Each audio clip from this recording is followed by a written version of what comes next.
In this video, we show you how to create a new Google account and how to create your first solution appliance on Google Cloud Platform using SAP Cloud Appliance Library.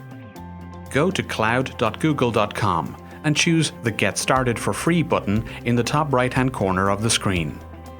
Provide some general information like your name and email address and enter a password for the account you're going to create. Enter your cell phone number to enable the verification process.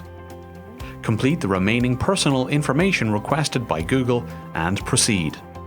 In the example here, we skip assigning an additional phone number and go to the next step, the personalization settings. Confirm the settings and cookies and read and agree to the privacy terms.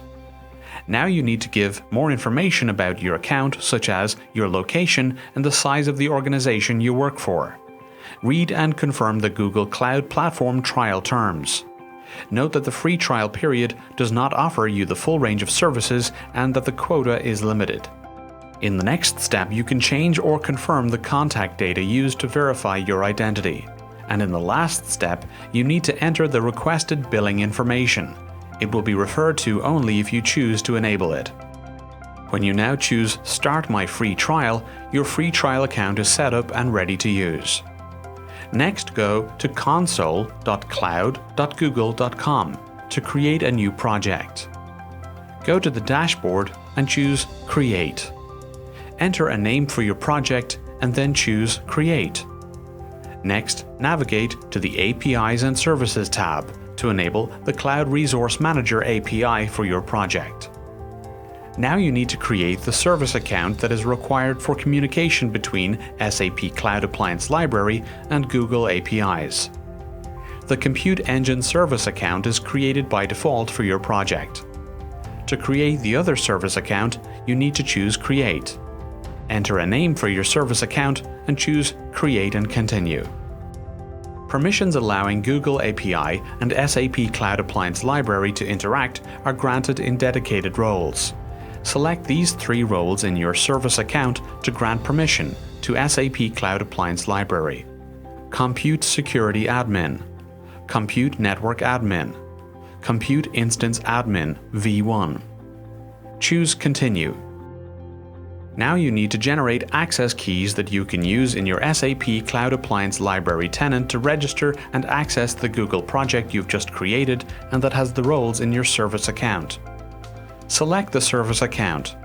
Then go to Keys and choose Add Key and download the key file in JSON format. Now you can create an appliance in the Google project you've just set up and prepared. Navigate to cal.sap.com and log on. Access the appliance templates and choose a template that you would like to deploy. Choose Create Appliance and then Create Account. As an alternative, you can create the Cal account first in the left-hand menu and then choose it as an existing account when you create the appliance. Next, you must agree to the terms and conditions. Please be aware that the trial period starts right after you accepted the terms and conditions, even if you stop the appliance creation at this point. Enter a name and a description. Select Google Cloud Platform as the cloud provider. To establish the connection, you need to upload the JSON key file. The project details will be retrieved automatically from your Google project. On the right-hand side, you can see a cost forecast for this appliance template based on the runtime and expected monthly storage. Note that the cost forecast varies according to the region you choose.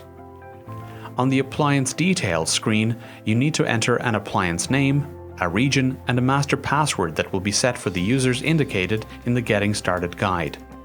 We offer more configuration and settings in the Advanced Mode deployment. For details, watch our video on creating an appliance with Advanced Mode settings. Choose Create, and the appliance deployment will start. An individual key is generated that is used to access the appliance backend on operating system level. You can download it and store it in your Cal tenant. Note that there are restrictions on using the appliance during the trial period. Also note that it takes a little while for your appliance to be activated depending on the number of servers and content size. In most cases, it takes less than an hour. When the status switches to active, you can connect to the appliance. The Connect button takes you to the access links for your appliance. You can access it using a pre-configured Windows desktop or using the client tools on your local PC. When you choose the RDP service to connect to the Windows desktop, a pop-up will appear asking you to allow for a remote desktop connection. Choose Connect and enter Administrator as the user and the master password that you provided when you created the appliance. Now you can see the pre-configured Windows RDP server and instructions on how to access the system. You successfully created a Google account, started your first appliance, and connected to it. Now you can start exploring the content and business cases you're interested in. To get in touch with our experts and explore more learning videos on, for example, creating appliances in advanced mode and creating your SAP Cloud Appliance Library user account, see the information below for the link to our SAP Cloud Appliance Library community. I hope you enjoyed this video, and thanks for watching.